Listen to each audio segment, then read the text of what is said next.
Hello, everyone. We're here today to discuss the future of R&D because with the advancement of technologies such as AI and robotics, we are seeing a big shift when it comes to how we do innovation. When we think about scientific discovery and laboratories, we often imagine scientists in white coats surrounded by lab equipment, and this has been the case for centuries. But we're starting to notice a shift now, where scientists are moving away from the manual, repetitive work to hand that over to automated systems and focus more on the high-value tasks. So I'm very excited for our discussion today. I am joined by two experts in self-driving labs. And with me, I have Loïc, who is the co-founder and CTO of Atinary. And I have also Alex, who is the senior innovation lead for chemistry at 5HT. So Atinary is building self-driving lab technologies for accelerating discovery. And 5HT is an innovation agency that is working with chemistry and pharma companies. So for the people that are listening to us right now and aren't that familiar with the topic of self-driving labs, why does this matter? So in my opinion, R&D is like research and development is at the core of innovation. R&D is there to have new medicines, to make new materials, to produce better crops, better food, make it more nutritious. And all these kinds of innovations are only possible because of R&D, and self-driving labs is a very good and very new way to make this R&D better. Yeah, I fully agree. So there is research is really something that is key to innovation, and we need to accelerate research. There are a lot of topics, you mentioned a few on medicine, for example, crop, but we can also think of clean energy. We need to come up with material way faster because today typically it takes roughly a decade to bring new material from from the research lab to market. And we don't have this time typically for, you mentioned crop, obviously, but also from energy materials. So we need to find a way to shorten this timeline. And typically self-driving labs is a way to shorten this cycle. Mm-hmm. So we're speeding up the innovation. We're making Absolutely the world more healthy and more sustainable through the innovations that are coming out of it. That's fantastic. So what then is exactly a self-driving lab?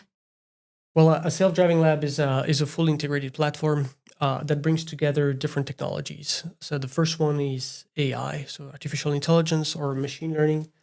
Of course, to train a model, we need data. So that's the second aspect. The third one is to have automation that can run experiment faster in a reproducible way, and also something that is scalable. And the last one is also to have human expertise as part of this. So those are the different pillars that need to be in place. Anything to add, Alex, on that? How would you explain self-driving labs? No, I think Loïc really brought it to the point. It's the combination of data-driven tools like AI as well as the hardware with robotics, and very importantly, also the human intelligence, not only the artificial intelligence, to also guide this session to guide this research process into new innovations. Okay, so three main components: the hardware, the robotic side, and then the software, the AI, and the scientists themselves. Loïc, you coined the term self-driving labs and have been working with this since 2017. Tell us your story. Absolutely. So I'm a scientist at core. I studied chemistry, chemical engineering back then. So I've seen firsthand the need to actually accelerate this pipeline and come up with new methods to just speed up the innovation and the research overall. And this is what is behind Atinary, is this concept of enabling self-driving labs with different technologies. So we do AI development, we do automation. In our journey is really to bring all those technologies to market in really off-the-shelf product that customers can use today to deploy this in their facility, in their workflow today. And how did you get started with this? What was the first step into self-driving labs for you? Yeah, absolutely. So it started really when I was a postdoc at Harvard. This is where we started some of the technology, developing AI technologies there. started to have excellent results across different industries and sectors, let it be in homogeneous catalysis, also in solar cell optimization. We had great result there. And then when I went to my second postdoc at the Vector Institute for Artificial Intelligence, started to have even more results that showed the premise behind this self-driving concept. And at this point, we decided that actually technology was ready to go commercial. And then we started the company. Fantastic. And what is it that a self-driving lab can do for an organization that wants to implement it? What are the benefits for the R&D teams?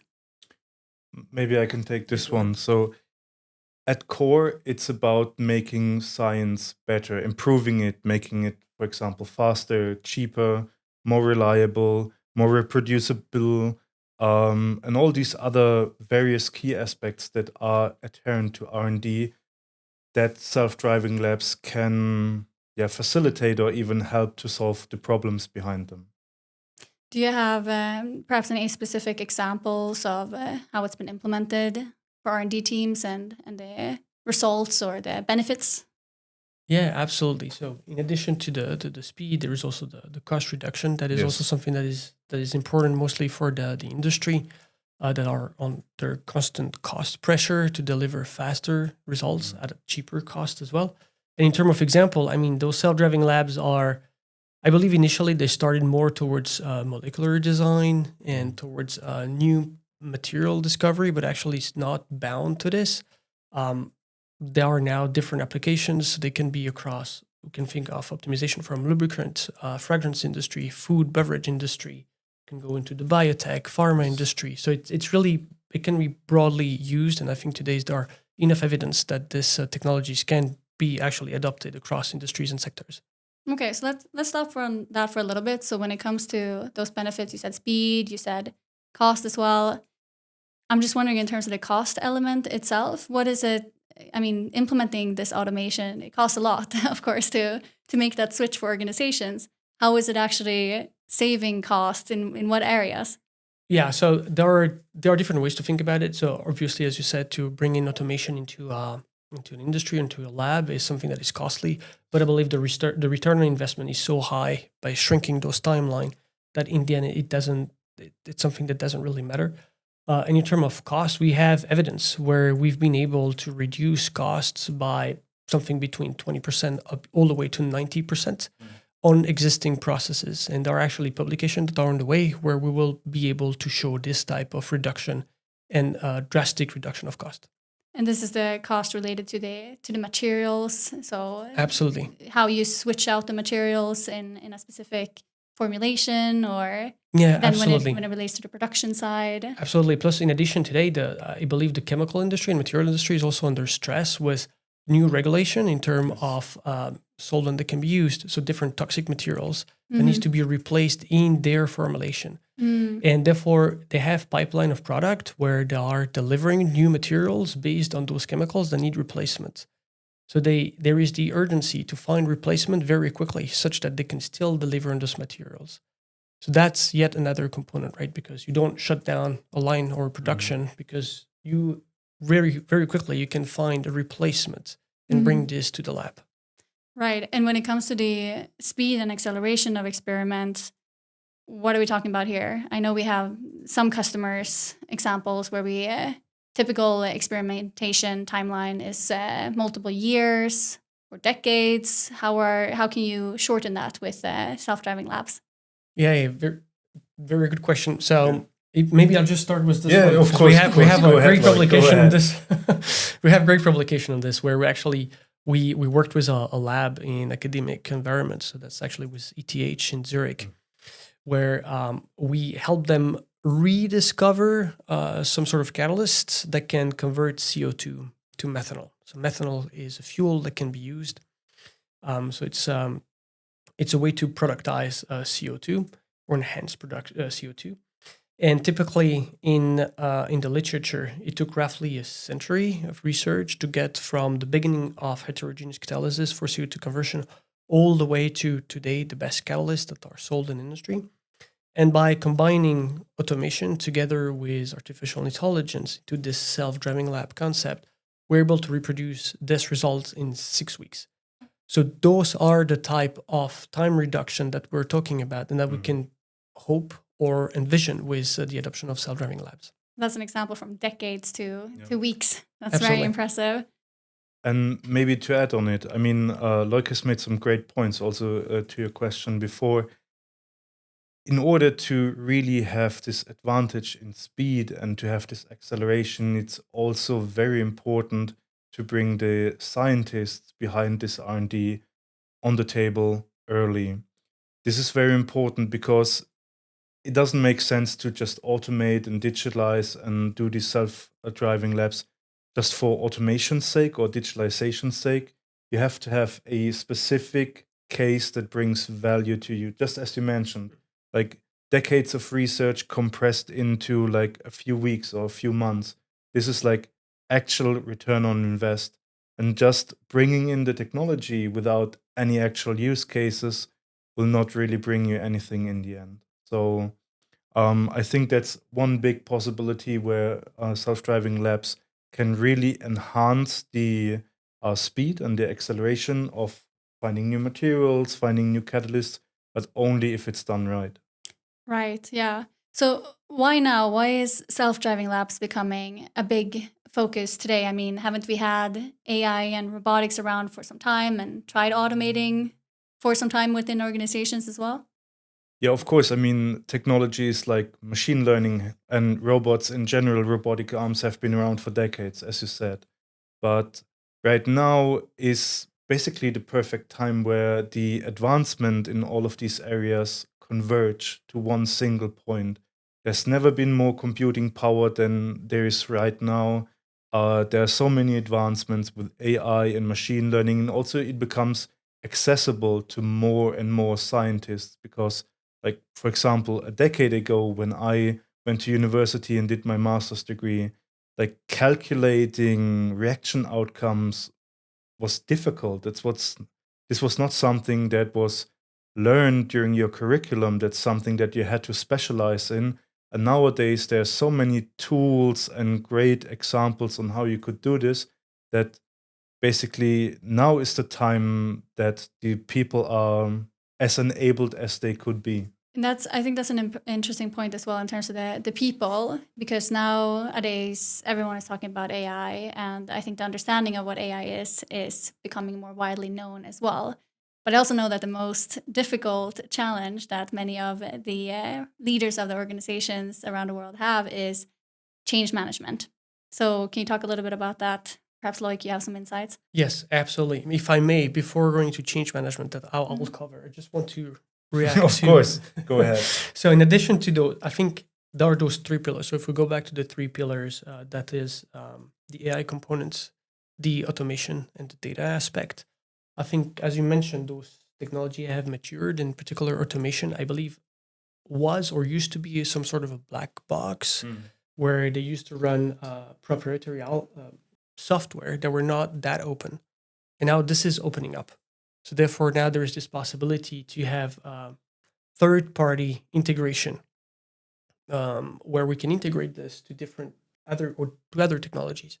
And same with the AI component. You're absolutely right. AI existed a while back, but I think now we're talking about lab experiments. That means noise. That means noise both in the parameters and also in the output. And for a while, we struggled with machine learning algorithm to actually deal with noise. And now this is something that we can handle very nicely. We know how to do that. So that allows to bring those algorithms that were built mostly for, computer vision, for example, to be brought to the lab. And on the data side, for a while, and it's still the case, some industries are still on paper. But there's this huge transition that goes towards digitalization of the data. That means making it available for algorithm to leverage, learn, and then use that for experimentation and discovery. Right, and since you touched on that as well, that some laboratories are still using very outdated traditional methods, are you seeing a big change in those laboratories as well? Are they starting to adopt AI, or is there a step in between before they can get to that stage? I think I see that they're starting to adopt, they start to move, in particular the one that were already digitized and we're using some of those methods, such as design of experiment, one factor at a time optimization. Now they see that there is one step, they can go one step ahead, and this next step will be some sort of a DOE and steroid, where if you think about the design is constantly rethought as there is data coming in, so data-driven approach, and that would be a machine learning algorithm. Right. So then if we go back to the change management, yeah, you're absolutely right. This is the main barrier that we see when we try to get in, because people see this as a threat rather Yes. than a tool. And I think it's very important for, like scientists to realize that this is a tool that will really leverage their time. It's not there to replace them. And I think the analogy that we can make there is the computers. When computers were invented and brought to the public, it was back in the 60s or 70s. Initially, people thought or saw this as a threat, that they will be replaced by those computers into their day-to-day task. It took roughly a decade to understand that actually it's not a replacement. It's an enhancer or productivity enhancer. So I think this is what we need. This is the shift that we need to have, is to have people understanding that this is a tool to leverage their time, make the innovation faster, speed up the research so that they can actually focus on what matters, which is the science aspect. And let's talk a little bit about that as well. So if the scientists are moving away from doing the manual day-to-day experimentation, what is it that they will be doing? What will their days look like instead? I mean, this is something that every scientist dreams of. I mean, when you stand in the lab and you work on your research, and very often you see yourself thinking about, if this could be done by a machine, for example, or by an algorithm that analyzes the data already for me, then I would have way more time to actually do something meaningful, like come up with new ideas, like dream big, new materials, like also being able to maybe come up with some silly chemical structures, for example, and run it through a computer and let it tell you whether or not it's actually feasible to synthesize this material, or what the properties of this new molecule might be and where it could be used. And in the past, this has been really tedious, because like coming up with a molecular structure is easy, but then synthesizing it in the lab and then afterwards analyzing it and testing the properties of this molecule are very, very hard. So if this, this scientific method can be alleviated with self-driving labs or the technologies that are part of it, this would basically free up scientists to be more dreamers and thinkers again, than just being like lab rats, as some people call them. So using more creativity, Yes, and, exactly. and more focus on the process and how to set up those experimentations rather than actually doing that work. Yeah, like the art of science and not just the manual labor of science. Yeah, that sounds Ideation aspect. Yes. Which sounds a lot more exciting, indeed. Yes, of course.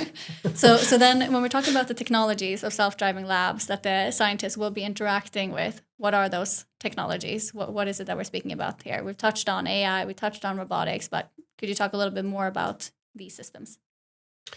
Yeah, so to me, the entry point is really, it's a software. So it's a tool that is driven by a software. So we need to have a software that has a very good user interface, a very good user experience, where it's really seamless for them to start a machine learning algorithm, use their data to have data analysis on it, understand trends, see what is driving the experiment, what are the key parameters to their experiment, and then have this information really at their fingertip, where there is no, it's something that is extremely easy to use. And behind all the pipeline behind is extremely complex, but they don't need to see this. Mm-hmm. Alex, you want to add to that? Yeah, and that's a big problem if you want to get into this space as well, because in the past, you basically had to have many different degrees to build these kind of setups yourself, like the robotics part, the software part, the user interface, things like this, usability, accessibility of software and hardware. are very important for this kind of self-driving labs, because at the end, as Loïc mentioned before, it's a tool. Self-driving labs, on every part of it, like AI, robotics, it's just a tool for the scientists to do better science at the end of the day. And if it's a tool that's very cumbersome to use, for example, if the user interface is so complicated that you can't use it, you will not use it, just out of personal experience, as well as when talking to people that try to, digitalize the lab and automate the lab, because we humans are lazy by nature. So if we have to learn too many new things, and if it's too cumbersome to use, we will not use it and go back to using Excel spreadsheets, for example. Right. So the user experience is a very key Yes. component of it, both on the software and I assume also on the hardware side, how you deal with the systems and robotics as well and understand the data. So I know that, from our side at Atinary, we are now building a few self-driving labs, and they look very different. So one is more specialized, tailored, and then another one is going to have robotics arms to be available and accessible for different use cases. Perhaps, Loïc, you can talk a little bit to what are the differences in terms of the setups of these labs on the hardware side. Yeah, I think on the hardware side, there are different approaches that can be taken. There are approaches that can, as you mentioned, that can be more tailored towards specific tasks, where you use some off-the-shelf system that are extremely streamlined and optimized for very unique tasks, but they do that task extremely well. That's one approach. The other approach can be something that is way more flexible. So it's maybe less efficient in a way, but it is it provides this flexibility and the versatility of a system where then you can start to think of, I can start with one workflow. Once I'm done with this workflow, I can make a second workflow. And if we think about it, typically chemical reactions, we, as human, we think as them as templates. So we have a template that is for this type of reaction, template for this type of reaction. But actually, nothing prevents us to go beyond these templates. These templates is just a human interpretation of that chemical reaction. So I think if you go with systems that are extremely versatile, then that allows to tap into this this innovation where you can go beyond those templates, or you can think of batteries of or a huge shelf with different starting materials. And then you mix them to come up with new templates, so new chemical routes, new products as a way to synthesize new molecules. And that comes from, I believe, flexibility in adapting to those different templates. Yeah, and I would say probably a key thing also is, are you trying to automate your existing lab that you have and implement some new systems into it that is designed for humans and then trying to become more automated? Or are you designing a whole new lab that is self-driving from the start? Because that will look quite different, I would imagine. Yes. Yeah. There's this whole concept behind, making labs ready for automation, so that there are the labs that we have right now are built for humans. And either we have robots and automation that is able to adapt to these human-centered labs, or we do it the other way around, to have labs that are specifically designed to operate with robotics, with automation in mind, and where it's more robot-centered and not human-centered. And the outcome, and also all the things that you have to think about, is very, very different. Because, for example, if you have a humanoid robot working beside you, this has huge implications on safety guidelines, on how things have to react, because people move around. Maybe you drop a chemical. It's a hazardous environment, in comparison to a lab that works fully autonomously, where a lab technician is only there to provide maintenance to the system, where a robot can move around freely in predetermined ways, for example. Right. Oh, that sounds really interesting. We have an interesting future ahead of us with labs that are entirely perhaps closed from humans when they are running, and then doing the experimentation autonomously. Yeah. So one thing that I know is coming up from time to time in our conversations with customers is, what is the difference between using large language models to do science versus other types of AI algorithms for R&D discovery. Could you perhaps talk a bit about that? Because I know we've had that question a few times. Yeah, absolutely. we do have that question quite often. Absolutely using LLM, but I think so. Talking about ChatGPT specifically, that you mentioned, or the LLM more generally, those are deep learning techniques, and they are optimized, or they are designed to understand text. So that's their first thing. They need to understand text, and they create text. They are not designed towards optimization. And what we do at Atinary, those are machine learning models, and those are built for optimization. They are built for noisy data. They are built for sparse data, where we can leverage this information, learn from this, and then suggest a new experiment in some sort of an active learning strategy. Those are very different algorithms. So how have they been trained differently? Since the large language models are trained on text in particular, text. how Absolutely. how has it been trained then, the algorithms that we use at Atinary? The one that we used are trained on the data that comes from the experiment from the client. So a client started an experiment. This data is being fed into the model. The model is trained on this. And out of this training, we suggest what is the next best experiment based on that data. So as there's more data that comes in, we have a better understanding of the application there. And then we can make a way more informative guess on what is the next best thing to test. So the training is really happening at every iteration. Okay, and could you give an example of what that data would look like? What is that data? You mean from those type of... Yeah, I mean, I can think of plenty of examples. So if we stick to chemistry, for example, we can have different set of parameters that can be associated with the experiment itself. So I don't know, we can think of the type of ligands, the type of catalyst, the ratio of those, the amount, equivalent temperature, pressure, type of solvent. Those are really on the experimental side. And then we can think of the process side, because then we can have how long do we shake it? Do we have a temperature ramp? If so, what should be this ramp? When do we stop? When do we cool? How do we quench the system? So there are so many different parameters that then we can really feed into this type of models and have really large dimensional space to optimize with this type of algorithms. Maybe to add to this, like as you explained now, large language models are built on language, and the machine learning models that, for example, you at Atinary use are built on like more mathematical data. They're not exclusive to each other. I mean, for example, with language-based tools like ChatGPT or other language-based tools, you can also use them afterwards to, for example, interpret the data that the machine learning model generated to make it more accessible to scientists and non-scientists as well.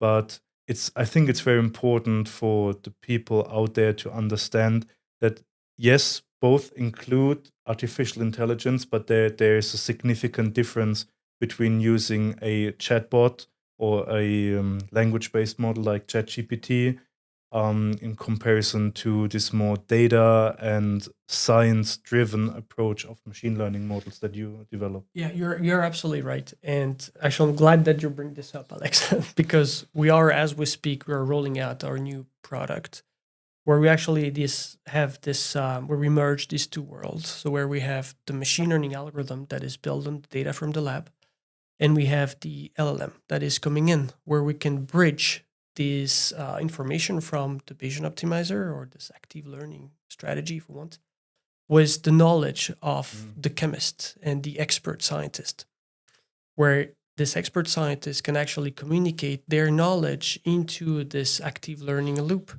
or into the self-driving lab, so that we can leverage this information. And what that gives back is that we can also provide insight, just like what you said, Alex. So then out of what the Bayesian optimizer would suggest, then we can provide insights. And I think this is a very important aspect also to build a tool, or right tool, is that we can have this exchange between the scientists and the machine. So the machine can provide this insight or education to the scientists, the same way that the scientists can provide information to the algorithms. Essentially integrating different types of AI tools as well as Absolutely. integrating different types of systems and robotics with those AI tools as well. Absolutely. Yes. Absolutely. I think this is key because I don't think there is one algorithm that will be able to solve everything. There are a lot of different algorithms that have different strengths, and we need to leverage all those different strengths. So at Atinary, we have lots of different algorithms that we provide into the single platform. The user does not necessarily see those. They are not exposed to those different algorithms. But in the back, we have different strategies for different problems that we select automatically based on the application that they have. Right. And for the R&D leaders out there and the scientists, how should they think about open source algorithms? Yeah, maybe I can say something to this. We actually had a we had a discussion before this recording and this webinar here.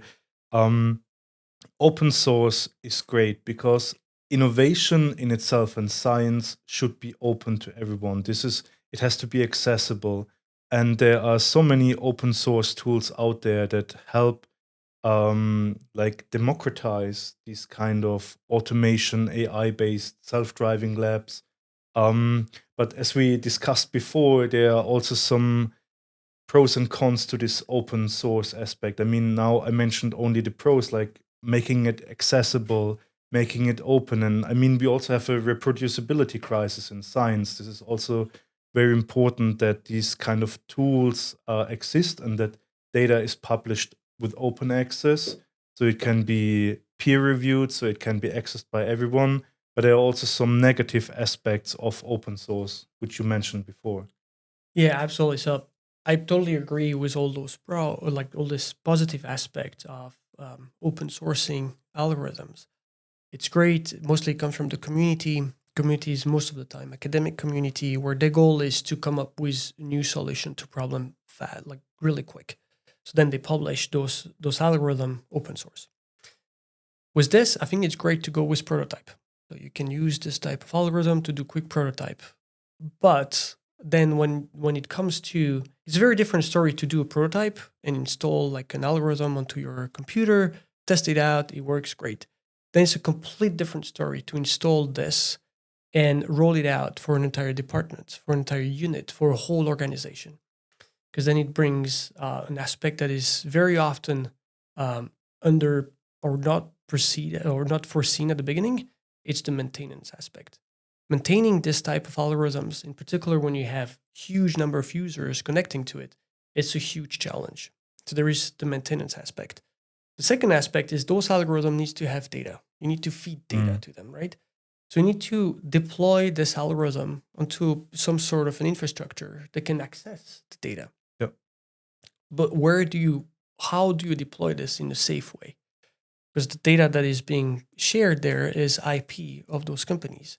So it's crucial that this IP is well protected with safeguards. There are certifications that exist. And this has a huge cost. For companies to deploy this, it has a huge cost. So that's why I think the great approach is, if we think of open source versus proprietary, it's almost like build versus buy, then I would go with buy, because there are off-the-shelf systems that exist that are proven to work. Just get this in a matter of speed.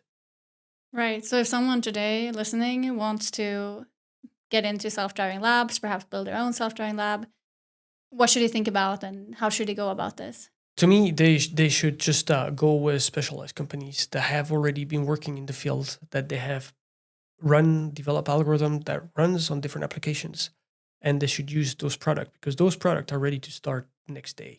Maybe to add to this, I mean, Loïc mentioned now going for a specialized company, but in general, self-driving labs, as we said before, I mean, this is complex hardware, complex software used on very complex problems. This is not something that one single company can solve. I mean, even you guys at Atinary work with collaborators to, for example, bring in the robotics and other aspects of it. So if to address your question, Martina, if you want to, build your own self-driving labs or you want to start with it, it's like really thinking about what do I want to do with it? What's the value behind it? If it's, for example, like in the prototyping stage, or if I want to train my scientists to become more more in favor of digitalization and automation, I'd say have like a pilot project, have them build their own little prototype system to, get acquainted and accustomed to these kind of technologies, and to also lower the barrier of entry for future technologies in this kind of area. But if you if it's a struggling company, for example, or a company under a lot of pressure, and you have to get results fast and reliable, then I would agree with Loïc that if you need results fast, go for a specialized company that helps you with like the already existing ecosystem of trusted and tested solutions to really get the most return of investment in the shortest time possible. And No, I can share maybe past experience on this aspect where some companies would say, you know what, we want to build it internally because there are all those tools that exist outside. We'll build it. And usually what happens is after a few months or years, this company will come back because they realize that it's a lot of work, and they completely underestimated this maintenance aspect, rolling it out for an entire department, all this different aspect that requires a lot of work. And usually it is challenging. So usually they come back and say, you know what, it was more challenging than we expected. Let's talk. Yeah, and I guess that's a key thing as well. You can't be an expert in everything. So work with partners and the ecosystem where you don't have the expertise currently, and then you can always consider in the future to develop those expertise in-house and build these things in-house as well. But you were touching on the scientists in particular, and how it's important to listen to them and try to understand the pilot use cases. One of the things that I've noticed in some discussions is this hesitation, and we talked about that a little bit already, but this hesitation to implement these new automated systems. So do you have some advice for R&D leaders out there who really want to push this automation and self-driving labs into their R&D organization? What should they think about? How can they get the scientists to be excited about this as well? Yeah, in my opinion, people are surrounded by digitalization, automation, especially in an R&D environment, more than they are aware most of the time. We've seen this when we work with our clients and discussing like digitalization roadmaps with them. It's always a change management problem most of the time, as we discussed before. People are afraid to be replaced by automation or digitalization, but over the years, many technologies evolved and slowly crept into the lab that the people are not aware of. For example, autosamplers with HPLCs. Before these existed, people had to manually inject the sample into the HPLC, as well as with like the software that then identifies the spectra and the chromatograms.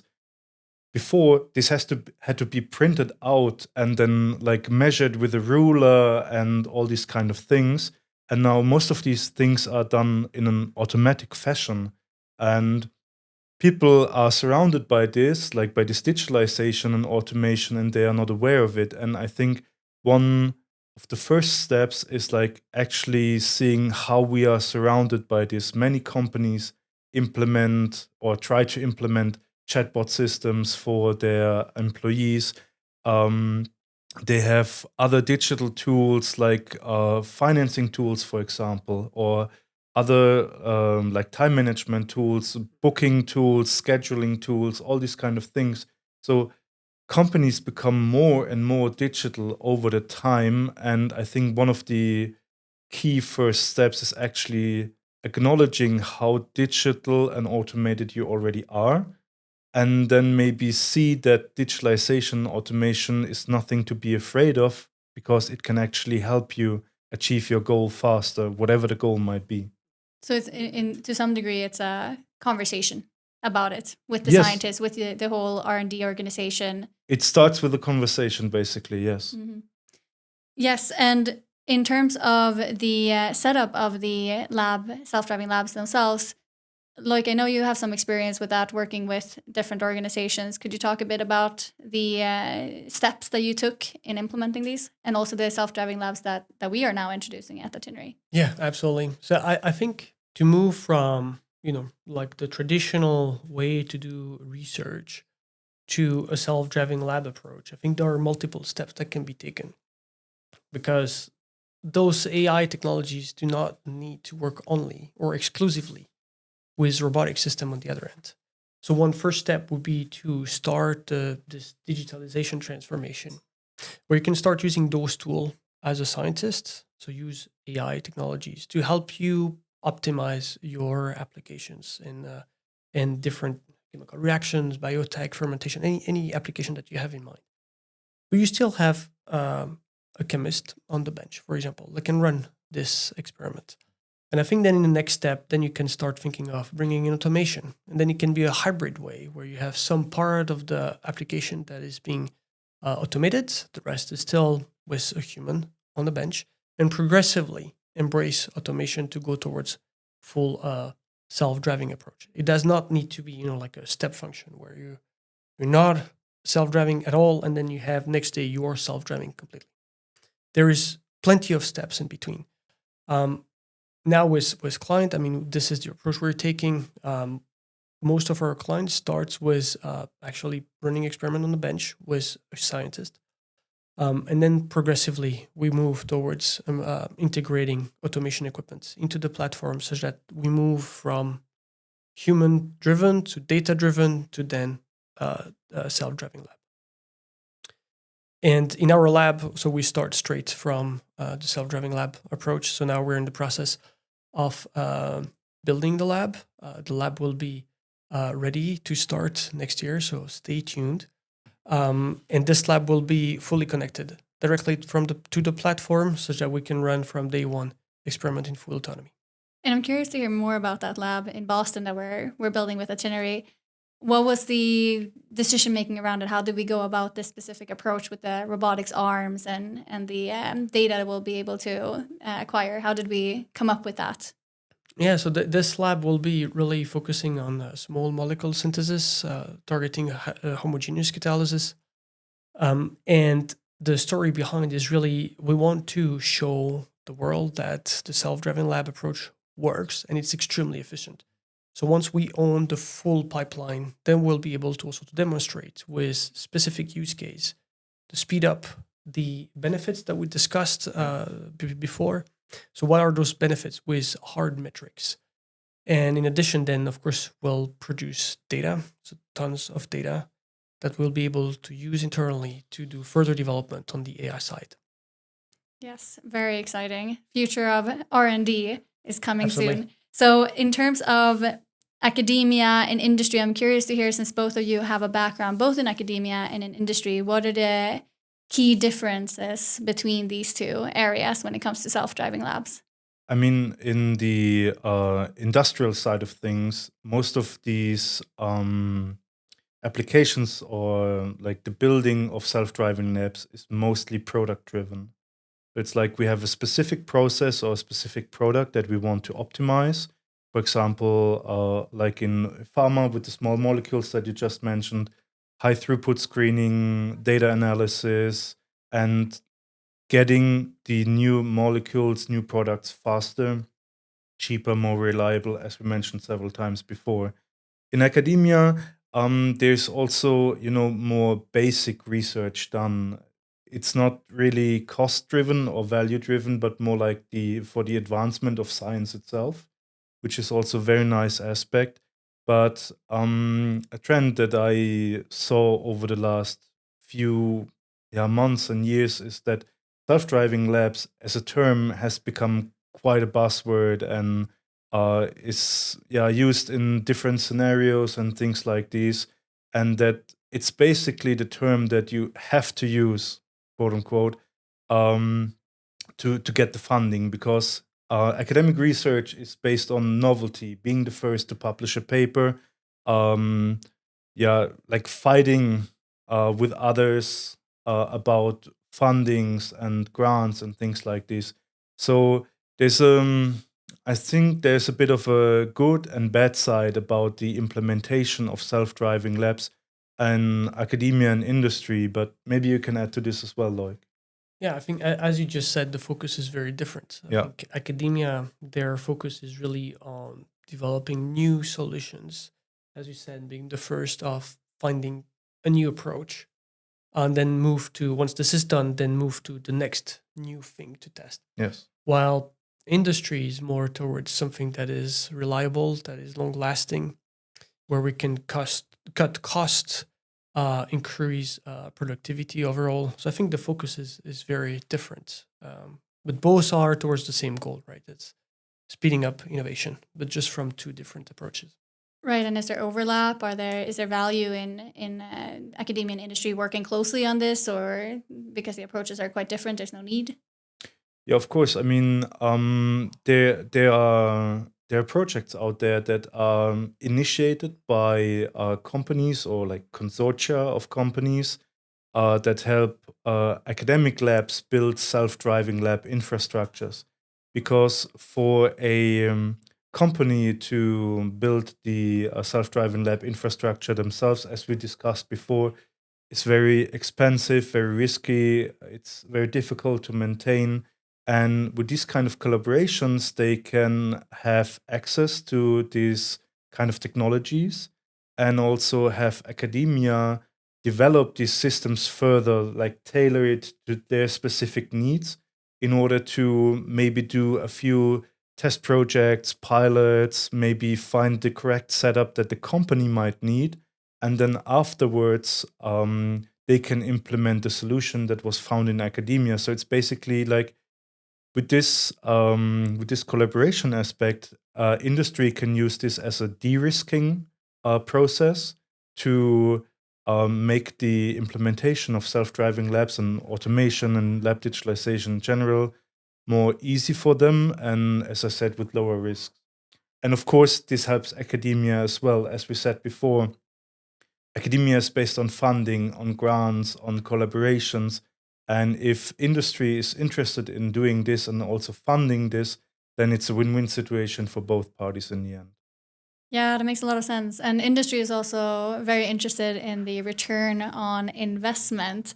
Maybe you could speak a bit about that. What should you think about in terms of ROI? How soon should you be seeing it when you're implementing these technologies? I mean, we heard some of the results that we obtain with this type of approach. So I think the results can be seen very quickly. Even in our approach, usually what we do, we start always with a pilot. So we do a small proof of concept of proof of value to show the value quickly. Typically, this lasts 3 months-ish, give or take. It depends, obviously, on the application at hand. But usually with this time frame, you can start to see the value of this type of approach. Yeah, Loïc said it right. The thing is that if you implement this kind of solutions yourself, it's very costly, as we said before. So the return of investment is something, especially with a very weak chemical and pharmaceutical industry, especially here in Europe at the moment, that becomes very central when you talk about R&D, digitalization, automation. And from my own personal and professional experience, this ROI discussion is something that gets addressed very early in the process. But it should not be the driver of these kind of innovations, because it can be fast, as Loïc just mentioned, but there's also a lot of possibility to burn resources, to burn basically the ground that R&D is done on in your company. And sometimes it's very difficult to then see a real return of investment. And if you invested so much time and so much money and resources into it, if you're trying to do this by yourself and it didn't work, and you then do not reach out to other people that help you solve this, then most of the time, as I see from experience, this gets put on the back shelf. Like, we tried this before, we put so much money into this, it didn't work, so we will not try it again for the next 5 to 10 years, or big change of management. But I think this is exactly where it's important to also publish and Yes. continue, report those results. So that's also behind the goal behind the lab, is to be able to actually report the result that we have, publish the speed up, those metrics, what are the benefits, to really communicate that this is something that has to be, that companies have to embark today. Because if they don't, then this is something that they will miss, and the gap between companies using it and not using it will just become Definitely. bigger, larger and larger. Definitely. So let's talk a little bit more about that. So what can we envision then in 10 years from now? What will it look like? Those companies that embrace self-driving labs, what will it look like for them? What will those self-driving labs look like? So maybe overall, the way I would see, just talking about the self-driving lab approach in 10 years from now, I would really see it almost like, like those cloud computing infrastructures where you have delocalized resources. So these delocalized resources could be delocalized labs that are fully automated, where they run specifically different aspects of the application of the company. And then all the data is aggregated and supervised by an AI intelligence that is supervising the data, understanding it, overseeing the workflow. And the human is there for the ideation part and still taking the driver's seat or overseeing the entirety of what's happening in those delocalized self-driving labs. But what you just mentioned is just the view for the companies and the labs that actually, embrace digitalization, automation, and self-driving labs. As we just said, in my personal opinion, I think in 10 years, the gap between labs and companies or R&D departments in general that use these technologies and the ones that don't will be even more drastic than they are nowadays. We've seen it with customers, we've seen it with collaboration partners, when talking to other people on conferences, for example. There are companies and labs out there that still use paper-based R&D, and like the most digitalization that they have are the analytical instruments that gather the data, but that's basically it. And on the other hand, we have companies that have like full departments designed for robots to move around, switch floors, taking samples from A to B over different departments, AI that analyzes all the data and conglomerates it. And this is like the difference between like one company or one lab is like trying to move from the moon to Mars, while other labs are still afraid to drive a car, basically, to make it like metaphorically. And I think this gap will become even bigger with the next 10 years. Yes, true. So that means that those companies that are still using pen and paper, they really need to speed up to catch up with the other companies that are automating. And then when we talk about the scientists, what does this mean for the next generation of scientists? What should they think about those that will come into the workforce in a decade from now and be perhaps introduced to these self-driving labs? I think the curriculum for those students is already changing, right? So now there are all those digital chemistry tracks where they start to learn to code from already the bachelor level, start to code with Python, or they go already with integrating with automation. They do 3D printing. So all of this is coming into that, where I think there is this multidisciplinary approach that needs to be there. And I think it's important for next generation of scientists to have this multidisciplinary approach such that they can tackle problems where the aim is a solution to a problem. And to get to that solution, we need to embark different tools. Not only to be like multidisciplinary, but also to be open and flexible about the changing environment of an R&D lab.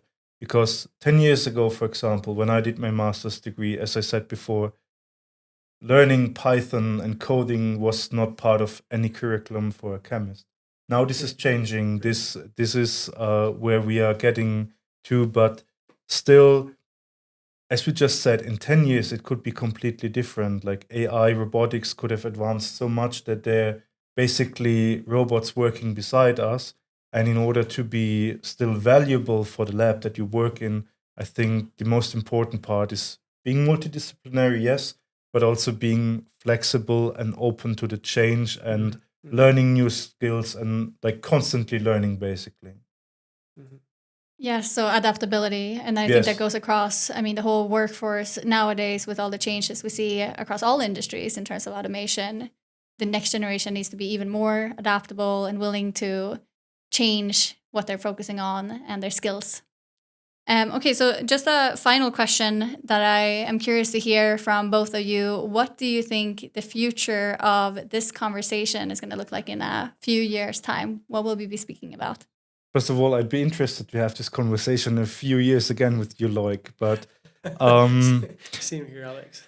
I think the discussion will be, let's say, more niche. We will, I think, or at least I hope so. Let's call it like this. I hope we can talk more about like niche applications of these technologies, like where we can make the best value or to create the most value for humankind, for science in itself, and where these technologies have become so known and well established that a lot of people know about this and don't have to ask basic questions anymore, but that it's like common knowledge how these things work.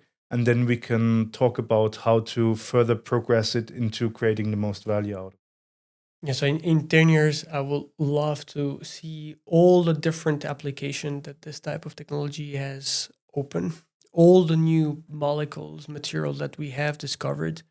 And I think, I hope that in 10 years, people will be asking themselves, why didn't we embark on this journey earlier? Yes, that's a good point. That's a very good point, Loïc. And perhaps we'll see some new discoveries coming from robots instead of humans. Absolutely. That would be fantastic. I hope so. Loïc, Alex, thank you so much for providing your valuable insights and experience on this topic of self-driving labs. This has been a pleasure to hear your thoughts and expertise. And to everyone listening, thank you so much for joining this valuable conversation.